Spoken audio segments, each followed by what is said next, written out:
اللہ کے رسول صلی اللہ علیہ وسلم نے ارشاد فرمایا الا کلکم راعٍ وکلکم مسئول عن رعیتہ،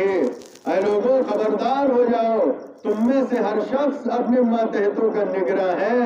ذمہ دار ہے، اور قیامت کے دن اس کی ذمہ داری کے بارے میں سوال کیا جائے گا۔ فالامام راع وهو مسئول عن رعیتہ، بس امام وقت اپنے ماتحتوں کا نگراں ہے، وزیر اعظم اپنے ماتحتوں کا نگراں ہے، وزیر اعلیٰ اپنے ماتحتوں کا نگراں ہے، ایک گاؤں کا پردھان اپنے گاؤں کی رعایا کا نگراں ہے، اور کل قیامت کے دن اس سے اس کی نگرانی کے بارے میں سوال کیا جائے گا کہ تم نے کتنا انصاف کیا، کتنا ظلم کیا، کتنی ناانصافی کی، کتنی تعدی کی۔ قیامت کے دن ایک ایک چیز کے بارے میں اسے سوال کیا جائے گا۔ والرجل فی اہل بیتہ راع وهو مسئول عن رعیتہ، اور آدمی اپنے گھر والوں کا نگراں ہے، ایک شوہر اپنی بیوی کا نگراں ہے، ایک باپ اپنی اولاد کا نگراں ہے، اور قیامت کے دن اس کی نگرانی کے بارے میں پوچھا جائے گا کہ خود تو نماز پڑھتے تھے، محترمہ سے کہتے تھے کہ نہیں کہتے تھے، خود تو دین کے کام کرتے تھے، محترمہ کو آمادہ کرتے تھے کہ نہیں کرتے تھے،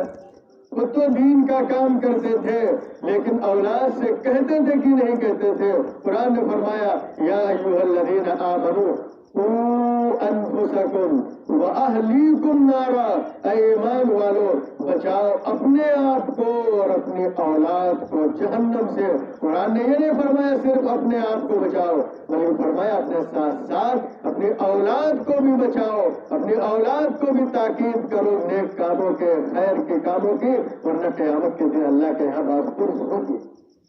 بہت سے باپ کہہ دیا کرتے ہیں یار ہم کہتے ہیں لیکن بچے مانتے نہیں ہیں۔ ایک دو مرتبہ کہنے سے آپ ذریعہ ذمہ نہیں ہوں گے، اور دلیل پیش کرتے ہیں کہ حضرت نوح علیہ السلام نے تو اپنے بیٹے، حضرت نوح علیہ السلام نبی تھے، ان کا بیٹا کنعان اپنے باپ کی نہیں مانا، اور نوح علیہ السلام نے کہا بیٹا کشتی میں سوار ہو جاؤ، یا بنی ارکب معنا ولا تکن مع الکافرین، اے میرے منا میرے ساتھ کشتی میں سوار ہو جائے، کافروں کے ساتھ نہ ہو۔ جب نبی کا بیٹا نبی کی نہیں مانا تو ہمارا بیٹا کہاں سے مان لے گا؟ تو آپ یہ اندازہ لگائیے کہ قرآن نے کیا فرمایا ہے۔ قرآن نے کیا فرمایا؟ نبی نے اپنے بیٹے کو اخیر وقت تک کہا ہے، یہاں تک کہ جب ڈوبنے لگا تب بھی کہا ہے یا بنی ارکب معنا ولا تکن مع الکافرین، اے میرے منا کشتی میں سوار ہو جا، کافروں کے ساتھ نہ ہو۔ اور قرآن مقدس نے یہاں پر جو بیان فرمایا ہے یا ایھا الذین آمنوا قوا انفسکم واہلیکم نارا، آگ کا تذکرہ فرمایا ہے۔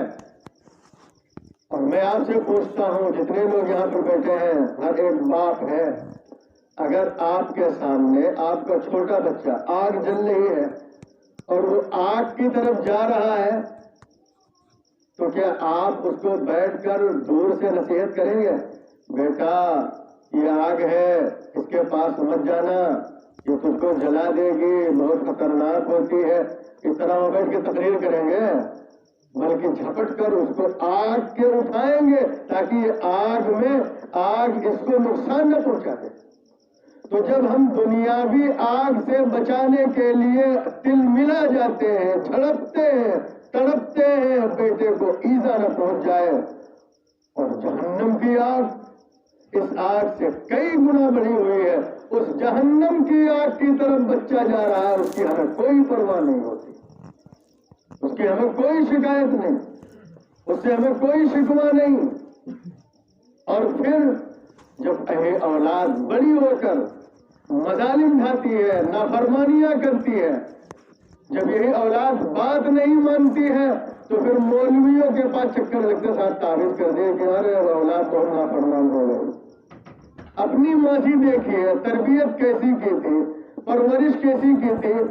کھلانے میں حلال اور حرام میں کوئی تمیز کی تھی یا نہیں کی تھی؟ جو آیا وہ کھلاتے رہے، اور اس کے بعد وہ کہہ رہے اولاد نافرمان بنی جا رہی ہے۔